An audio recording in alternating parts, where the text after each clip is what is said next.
It's always the quiet that gets you, isn't it?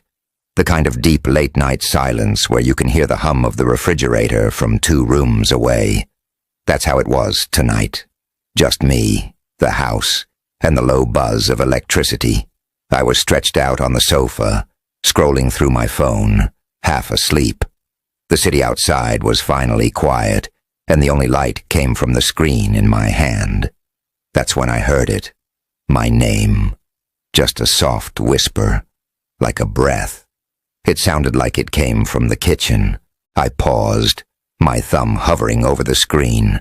It was my mom's voice, the exact same tone she used when I was a kid and had fallen asleep on the couch, the same gentle lilt she used to wake me. But that's impossible. My mom lives 3 states away. I haven't seen her in 6 months. I shook my head, blaming it on exhaustion. It's funny what your brain can conjure up when it's running on fumes. I went back to my phone, but the silence felt different now. It felt heavy, like it was listening, and then it happened again. David. This time it was closer, from the hallway just outside the living room. It was still her voice, but there was something else in it, a kind of knowing. I sat up straight, my heart starting to thud against my ribs like a trapped bird. I muted my phone. The house was dead quiet. No creaks, no wind, nothing. Just that ringing in my ears that you get when everything is too silent. "Hello?" I called out, my own voice sounding thin and weak. "Is someone there?" Of course, no one answered. Who would be? I live alone. The doors are locked. The windows are shut. I told myself it was a neighbor or the TV next door, but it sounded so close, so intimate. I stood up and walked to the hallway, peering into the darkness. Nothing, just the closed doors to the bedroom and the bathroom, and the faint moonlight filtering through the landing window. I was about to turn back, to laugh it off as a figment of my overtired imagination, when the voice spoke again, right behind me. "Remember when you were 7, and you buried your little green army men in the backyard? You told everyone you lost them." I froze, every muscle in my body locking up. It was a whisper now, right by my ear. I could almost feel the warmth of breath on my neck. How could it know that? I'd never told anyone. Not a single soul. It was my secret. A silly childhood memory I'd completely forgotten until this very second. My blood ran cold. This wasn't my mom. This wasn't my imagination. I spun around, but there was nothing there. Just the empty living room, the glow of my phone on the coffee table. My breath came in ragged gasps. My mind was racing, trying to find a logical explanation. A prank, a break-in. But the doors were still locked. I checked them. The chain was on. No one could have gotten in. "You were always so good at keeping secrets." The voice whispered again, and this time it felt like it was inside my head. It wasn't coming from a specific direction anymore. It was just there, all around me.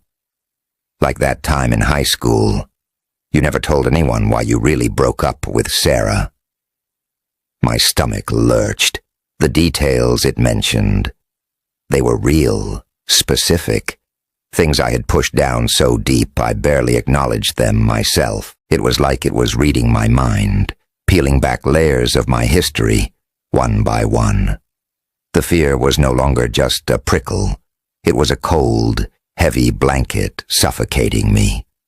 I backed away, stumbling into the kitchen, my hand searching for the light switch.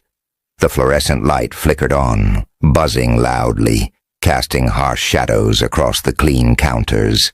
I grabbed a knife from the block on the counter, my hand shaking so badly I could barely hold it.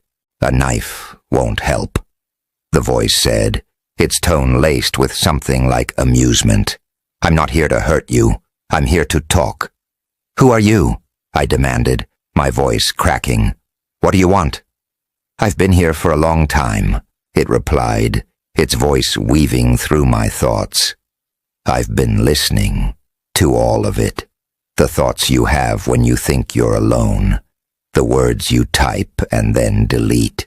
The little lies you tell yourself to get through the day. The house started to feel alien. The familiar comfort of my own home was gone, replaced by a sinister, watchful presence. The mirror in the hallway caught my eye. For a split second, I saw a flicker of movement behind my reflection. A tall, slender shadow that vanished the moment I focused on it. I stared, my heart pounding, but there was only my own terrified face looking back. I ran to my bedroom and slammed the door, locking it. I shoved my dresser in front of it, the heavy wood scraping against the floor. I was panting, cornered in my own sanctuary. The voice laughed. It wasn't my mom's voice anymore. It was deeper, more distorted. It was a chorus of whispers, all speaking in unison. You can't lock me out, David. I'm not in the house.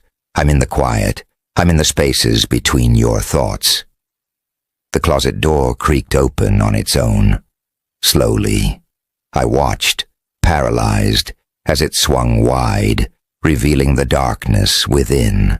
The voice started whispering from inside the closet. It told me about my deepest fears, my fear of failure, my fear of being alone, my fear that I wasn't a good person. It used my own insecurities as weapons, its words twisting and turning inside my head. You wanted this, didn't you? It cooed. You hate the silence. You're always trying to fill it. Music, podcasts, the television on for company. You're so afraid of what you'll hear when it's just you. Well, here I am. It became more demanding. It started telling me to do things. Small things at first. Turn off the light. Look under your bed. I resisted, squeezing my eyes shut, pressing my hands over my ears, but I could still hear it. The whispers were inescapable. They were part of me. I've waited so long for you to be truly alone, it said, its voice dropping to an intimate, possessive whisper. Everyone leaves eventually. Your parents, your friends, Sarah. But I'm still here.